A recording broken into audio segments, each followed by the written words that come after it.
Servus und willkommen zu einem neuen Video beim Bavarian Medic. Wie ihr hier um mich herum unschwer erkennen könnt, hat es uns heute raus in die freie Natur verschlagen und das natürlich nicht ohne Grund. Wir zeigen euch heute nämlich einen taktischen Notfallrucksack und seine Ausstattung und das Ganze mit freundlicher Unterstützung der Firma Tasmanian Tiger. Viel Spaß dabei!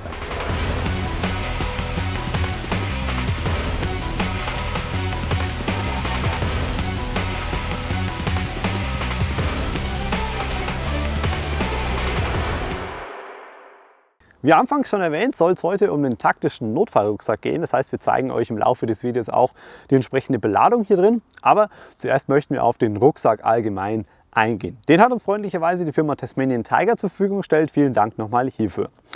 Beim Rucksack handelt es sich um den Tasmanian Tiger Medic Assault Pack L Mark II in der Infrarot-Edition.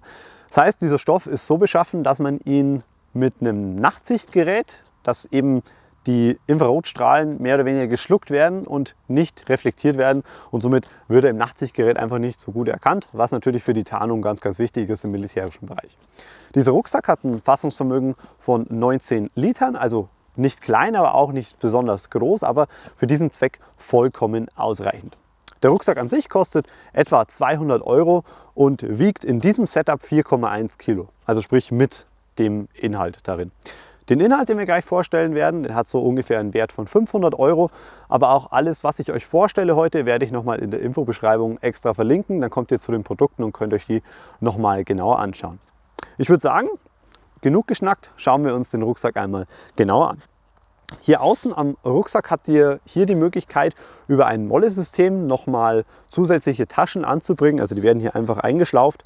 Und was hier ganz cool ist, das Ganze ist mit einem Laser geschnitten und nicht aufgenäht, mit einem Gurtband zum Beispiel, was einfach so ein Hängenbleiben verhindert. Ich habe das Ganze fast nicht genutzt. Ich habe jetzt nur an der Seite einen Gurtschneider mit angebracht. Da kommen wir aber gleich nochmal zu. Im Deckelfach habt ihr weiterhin die Möglichkeit, mit einem Fach eine Schere unterzubringen. Hier habe ich jetzt eine ganz normale Kleiderschere mit drin. Ihr werdet alle Produkte oder nahezu alle Produkte, die ich hier drin verwendet habe, die sind alle militärisch und taktisch gehalten. Also hier habe ich zum Beispiel auch eine komplett schwarze Schere oder auch die Rettungsdecke, die ihr drin findet, die wird keine gold-silberne sein, sondern nur eine oliv-silberne. Auch das hat natürlich einfach taktische Gründe, damit man im Wald wie hier, wenn ich dort eine goldene Decke irgendwo drin liegen habe, dann mache ich mir natürlich meinem Feind sofort ersichtlich und das möchte man natürlich tunlichst vermeiden. Ich habe jetzt hier eine einfache Kleiderschere mit dabei. Die ist ganz cool, um zum Beispiel einfach mal einen Schuh abzuschneiden, aber man sieht schon, es ist nicht so einfach. Und auch bei normalen Kleidungsstücken, jetzt habe ich hier zum Beispiel eine normale Hose, man kennt es ja aus dem Rettungsdienst, ich schneide die von oben nach unten auf, aber gerade an den Stellen, wo viel Stoff ist, tue ich mich doch relativ schwer. Und da habe ich mir eine Abhilfe geschafft und zwar mit einem Gurtschneider. Das ist meiner Meinung nach ein Utensil, das auch im zivilen Rettungsdienst Einklang finden sollte. Denn mit diesem Gurtschneider, den habe ich hier auf der Seite verstaut und zwar so, dass ich ihn als Rechtshänder mit meiner dominanten Hand direkt rausziehen kann und sofort verwenden kann. Das ist ein Gurtschneider von Benchmade und der, natürlich kann ich damit Gurte schneiden, aber was ich ganz besonders cool finde, wenn ich jetzt hier eine Kleidung habe vom Patienten, dann ist es sehr viel schonender, als wenn ich hier mit der Schere unten reinfahre und penetriere womöglich noch die Verletzung. Ich nehme diesen Haken, hänge mich hier oben ein an der Hose zum Beispiel und jetzt ziehe ich das Ganze einfach einmal nach unten und schneide die Hose sozusagen von oben nach unten einmal auf. Also wenn ich einmal drin bin, ist das ganz leicht. Und jetzt habe ich die Hose offen und kann den Patienten sofort entkleiden. Das geht ganz schnell. Und wo es auch super praktisch ist, ist bei Schuhen. Jetzt nicht unbedingt so ein windiger Schuh. Die Chrissy hier nochmal vielen Dank, dass sie ihren Kleiderschrank geplündert hat. Sondern es geht natürlich auch bei Stiefeln. Und dazu fahre ich einfach mit diesem Gurtschneider in die Seite mit rein und ziehe nach unten. Und wenn ich das beidseitig mache, dann kann ich den Schuh schön, also den Fuß aus dem Schuh schön rauspulen. Gerade bei Verletzungen des Mittelfußes ist das super praktisch, weil man den Patienten durchs Rausziehen des Fußes aus dem Schuh nicht zusätzliche Schmerzen hinzufügt. Das war es prinzipiell schon an der Außenseite. Ihr habt natürlich noch die Möglichkeit, über ein großes Fach am Rücken zum Beispiel eine Stiffneck reinzubauen. Das habe ich jetzt hier aber nicht gemacht. Und dann würde ich sagen, schauen wir ins Hauptfach. Bevor wir ins Hauptfach gehen, möchte ich auch nochmal auf eine kleine Besonderheit hinweisen. Hier waren nämlich ursprünglich ganz normale Paracord-Bänder dran und wir haben die jetzt ausgetauscht mit sogenannten Tech-Puls von der Firma Ventum Gear. Die sind nämlich echt praktisch. Gerade wenn ich jetzt hier einen Notfallrucksack habe, dann sehe ich hier sofort, das ist das Hauptfach, da muss ich rein. Das ist auch noch thematisch ansprechend mit einem Kreuz drauf versehen. Somit kann ich sofort hingreifen. Auch mit Handschuhen ist es kein Problem und kann entsprechend den Rucksack dann öffnen. Im Inhalt finden wir einmal eine Aufteilung mit Modultaschen und hier eine Mischaufteilung mit einer Modultasche und einem offenen System. Ich würde sagen, wir starten direkt mit diesem offenen System, denn das ist das, was ich quasi im Erstangriff jetzt schnell brauche. Ich habe mich bewusst dafür entschieden, kein Tourniquet an der Außenseite anzubringen, sondern hier drinnen. Also das soll auch nochmal dazu gesagt werden. Das hier ist meine komplett persönliche Ausstattung. Das ist so, wie ich denke. Es ist vernünftig. Wenn ihr dazu Anregungen habt, schreibt es gerne unten rein. Also wenn ihr sagt, das sollte vielleicht anders gemacht werden, schreibt es gerne unten rein. Dann können wir dazu gerne diskutieren. Und dann würde ich sagen, starten wir hier mit diesem Schnellzugriffsfach. Hier habe ich einmal die Priorität darauf gelegt auf kritische Blutungen. Das heißt, hier habe ich ein Tourniquet mit drin, das auch offen verpackt ist. Ich kann es somit direkt nehmen und anwenden.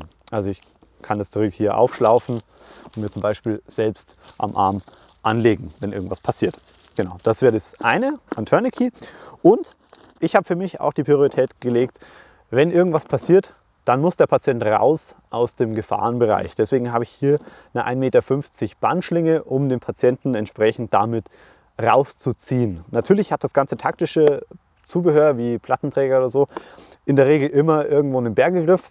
Aber sollte das nicht vorhanden sein, habe ich immer die Möglichkeit, mit einer Bandschlinge den Patienten rauszuziehen. Ich habe weiterhin hier oben die Möglichkeit, in so einem Meshfach Zubehör unterzubringen, das ich vielleicht öfter mal brauche. Ich habe mich hier dafür entschieden, einen Edding reinzubauen. Den braucht man eigentlich immer, gerade auch zum Beschriften von dem Tourniquet. Oder wenn ich mal irgendwas aufschreiben muss, dann habe ich hier einfach einen Stift dabei, der überall hält. Und eine zweite Sache habe ich hier noch mit drin. Und zwar ist das jetzt hier besonders für Manf-Einsätze. Sollte ich wirklich mal zu einem Unfall kommen, wo mehrere Patienten betroffen sind, dann kann ich hiermit relativ zügig sichten. Das ist nichts anderes als Festivalarmbänder. Das hat den Vorteil, ich kann die Patienten farbig sichten. Jeder hat eine eindeutige Nummer, denn diese Nummer, die hier draufstehen, die gibt es nicht zweimal. Und es ist eine relativ kostengünstige Variante. Also das habe ich hier auch nochmal mit drin. Das ist jetzt so eine Sache, die braucht man nicht unbedingt. Ich habe mich jetzt dafür entschieden, das Ganze reinzupacken. Und last but not least im Deckelfach haben wir hier dieses Fach. Das ist hier meine Modultasche, ich nenne es jetzt mal Sonstiges. Da habe ich das Material drin für Eigenschutz und ein bisschen was für Diagnostik. Also wenn wir das hier öffnen, haben wir einmal ein Stethoskop drin. Das ist für mich in diesem Fall notwendig, um zum Beispiel auch einen Spannungspneumothorax zu erkennen. Allgemein habe ich den Rucksack so gehalten, dass ich eigentlich nur die Erstversorgung damit betreibe. Also keinerlei Diagnostik, sondern rein lebenserhaltende Maßnahmen und der weitere Medic, der dann kommen würde, kann dann mit der Diagnostik beginnen. Aber ein Stethoskop brauche ich auf alle Fälle, um zum Beispiel einen Spannungspneumothorax zu erkennen.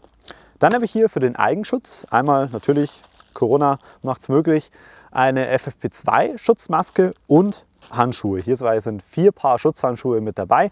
Ich habe mich jetzt hier nicht für taktische Handschuhe in schwarz zum Beispiel entschieden, sondern für klassisch blaue. Das ist immer so eine Beliebenssache. Ich finde die halt immer super, denn gerade wenn ich einen Patienten hinten entlang fasse, dann sehe ich auch in meinen Händen, habe ich da irgendwo Blut und das sehe ich natürlich mit den schwarzen Handschuhen nicht. Weiterhin haben wir hier ein sogenanntes Eye Shield mit drin. Das werdet ihr aber auch in einem gesonderten Video nochmal sehen, wie man sowas verwendet. Das brauche ich nämlich, wenn ich eine Verletzung im Bereich des Auges habe, um das Auge einfach zu schützen. Das ist nichts anderes als eine Polycarbonatscheibe, die ich am Auge einbinde, um somit das Auge vor weiteren Verletzungen oder Penetrierungen zu schützen. Und ich habe zusätzlich nochmal eine Diagnostikleuchte mit dabei, gerade bei bewusstlosen Patienten ganz, ganz wichtig. Und dann kommen wir zum Hauptfach selbst. Ich habe das Ganze aufgeteilt in C-ABC, also nach dem C-ABC-Schema, und die kritische Blutung, das erste kleine C, haben wir schon erschlagen durch das Tourniquet im Deckelfach und alle weiteren Sachen sind jetzt quasi hier verstaut. Dann machen wir weiter mit dem nächsten Buchstaben, das ist das A und B. Wir nehmen jetzt beides gleich mit dazu. Das ist hier mit drin in der blauen Tasche. Das ist nämlich ganz cool, dass die hier auch farblich gekennzeichnet sind. Somit kann man auch, wenn man den Rucksack jetzt zum ersten Mal öffnet, relativ zügig erkennen, wo ist denn was drin. Für den Atemweg habe ich hier einmal eine sogenannte Eye-Gel mit dabei. Das ist ähnlich einer Larynxmaske, ein supraglottischer Atemweg. Den schiebe ich letztendlich einfach über den Rachen nach unten und kann den Patienten darüber beatmen. Ich habe jetzt hier nur eine Größe mit dabei, und zwar den grünen, das ist der 4er. Der geht nämlich von 50 bis 90 Kilo, also auch so quasi der Allerwelts-Tubus, so wie der rote Larynx-Tubus, der geht eigentlich bei jedem Patienten. Deswegen habe ich den hier mit dabei. Und was jetzt hier noch fehlt, wäre eine Absaugpumpe. Es gibt so kleine taktische Absaugpumpen, die könnte man jetzt hier in dieser Tasche zum Beispiel noch unterbringen. Die fehlt, die würde auch noch in den Bereich A mit dazugehören. Und dann schauen wir jetzt hier in diese Tasche mit rein. Da ist das ganze Zubehör für Atmung und Breathing mit dabei. Übrigens hier vielen Dank an die Firma Medic Bandages. Die haben uns nämlich die komplette Ausstattung von diesem Rucksack zur Verfügung gestellt. Auch hier findet ihr entsprechend die ganzen Links zu den Produkten nochmal unten in der Videobeschreibung. Genau, und dann finden wir hier im Deckelfach alles weitere dazu. Im Bereich Atemweg habe ich jetzt hier nochmal 3 Güdeltuben, also sprich die Standard-Erwachsenengrößen. Ein Güdeltubus ist letztendlich nichts anderes als so ein Plastikröhrchen, das ich auch über den Rachen nach unten schiebe, das aber nur verhindert, dass die Zunge nach hinten fällt und mir somit der Atemweg vom Patienten selbst verlegt werden kann, wenn er bewusstlos ist. Deswegen sollte der auch nur angewendet werden beim bewusstlosen Patienten, weil jemand, der ein bisschen was mitbekommt, der wird ihn sofort auskotzen und dann habe ich das nächste Problem. Das Erbrochene kann mir meinen Atemweg verlegen und dann muss ich absaugen. Also das hier wirklich nur beim bewusstlosen Patienten anwenden. Dann habe ich das Ganze auch für die Nase. Das kann man auch anwenden beim somnolenten Patienten, also sprich der Patient, der ja nicht mehr ganz da ist, aber auch noch nicht bewusstlos auf gut Deutsch. Und das schiebe ich über die Nase. Das ist, naja, ich habe es bei mir selbst schon mal gemacht. Das ist sehr unangenehm, aber es ist jetzt nichts, was besonders schlimm wäre. Aber man sollte das Ganze mit Bedacht eben machen und da ist auch meine Devise, macht einfach sowas mal selbst an euch selber. Dann wisst ihr, wie unangenehm das ist und wie vorsichtig ihr am Patienten vorgehen müsst. Hierbei wäre es theoretisch möglich, dass man das Gleitgel, das auch hier mit dabei ist, direkt hier hinten mit dem Tape befestigt. Ich habe es jetzt hier in der Tasche, weil wenn ich die brauche ich die Tasche sowieso. Deswegen habe ich es jetzt nicht direkt rangeklebt. Übrigens noch mal kurz zu der Aussage, ihr solltet es an euch selbst probieren. Meine Devise ist, man sollte so viel möglich, was eben möglich ist, an sich selbst mal ausprobiert haben oder gemacht lassen haben, wenn man einfach weiß, wie das ist. Wenn es jetzt eine Maßnahme ist, ja, wie einen Tubus legen. Ihr sollt euch nicht selbst einen Endotrachealtubus legen. Also das Ganze wirklich mit gesundem Menschenverstand angehen, dann kommt ihr, glaube ich, ganz gut voran. Dann machen wir direkt weiter hier nochmal mit der Tasche.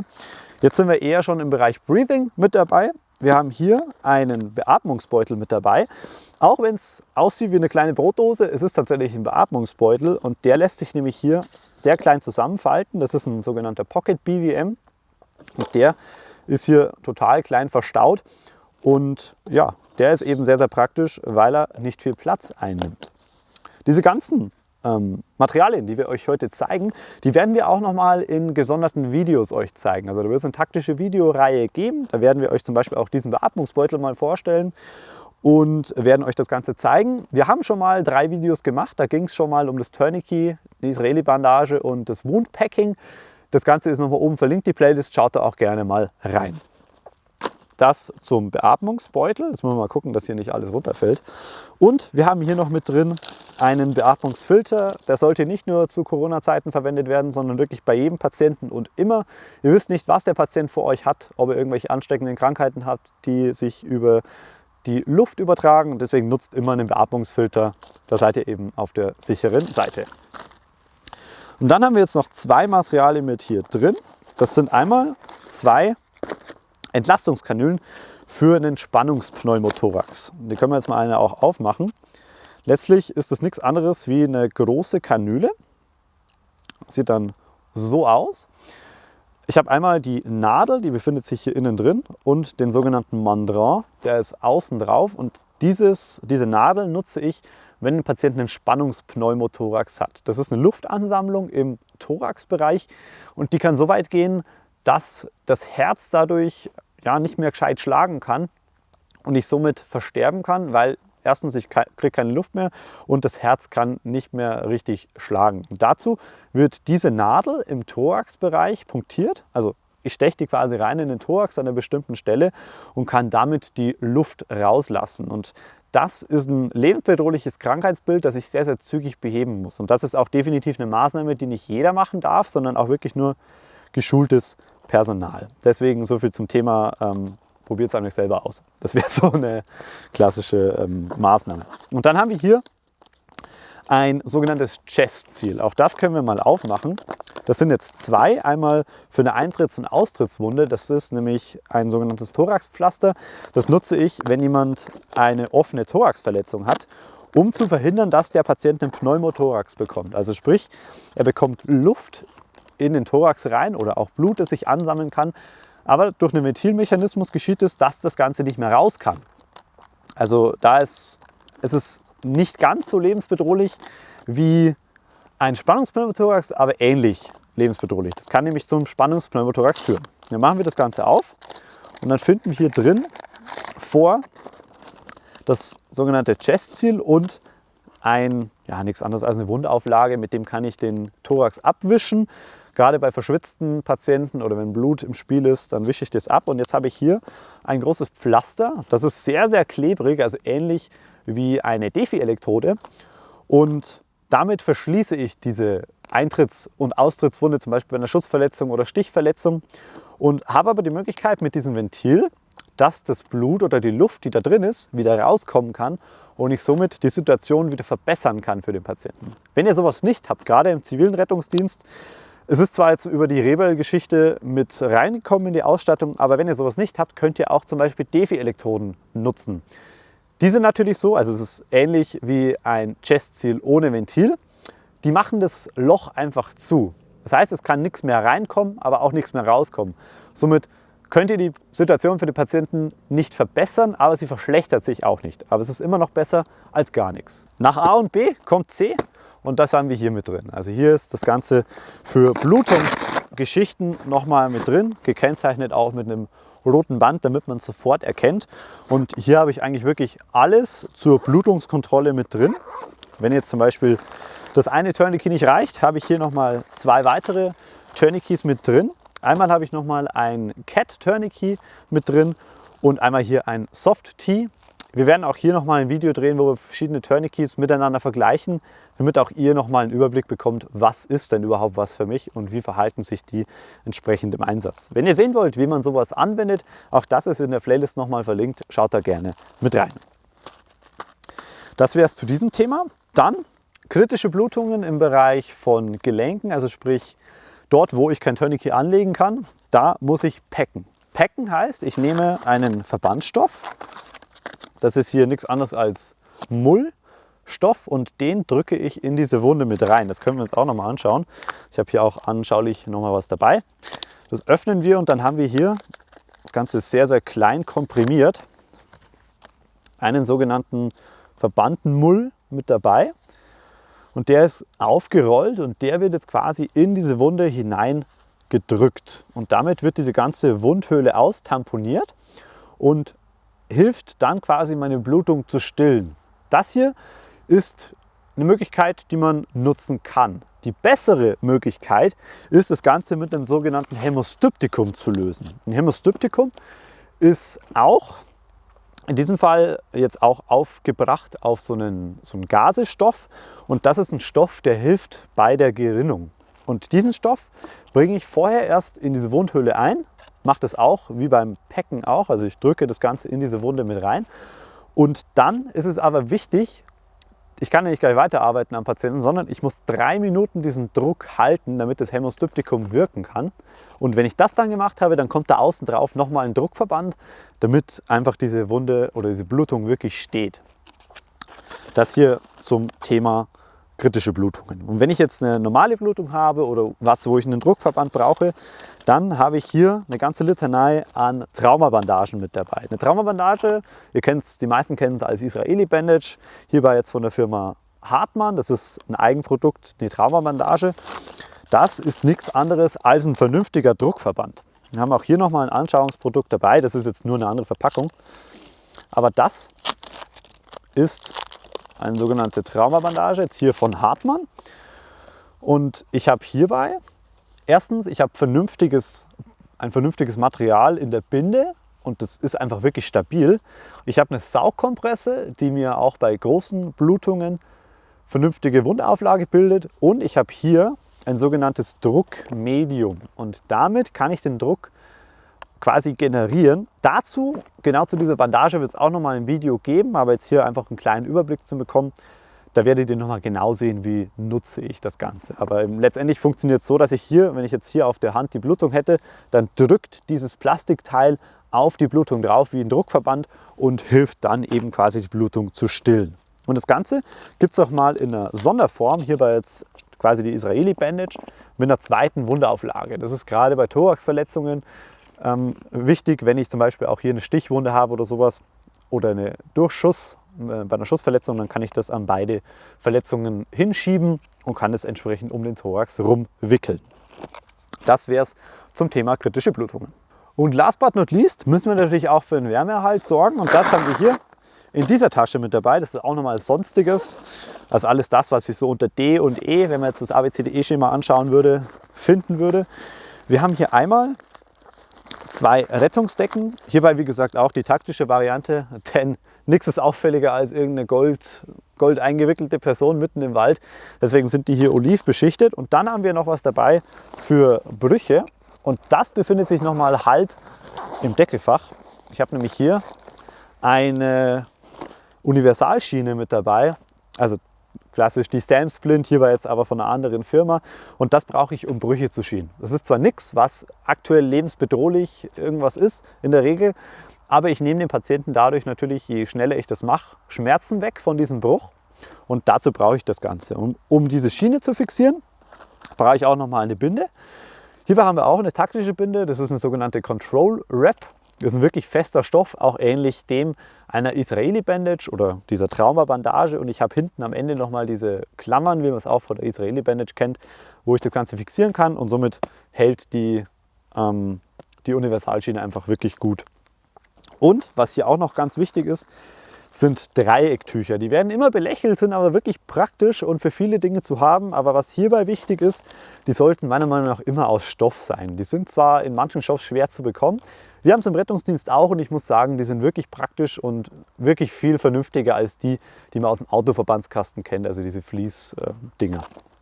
Wenn ihr jetzt selbst sagt, ihr habt auch Lust, euch so einen Rucksack zusammenzustellen oder habt Interesse an solchen taktischen Produkten, dann schaut auf alle Fälle bei Medic Bandages vorbei. Die haben eigentlich alles, was man sich vorstellen kann an medizinischen Equipment aus dem taktischen Bereich. Und wenn ihr doch mal was haben wollt, was sie nicht haben, dann schreibt einfach dem Support.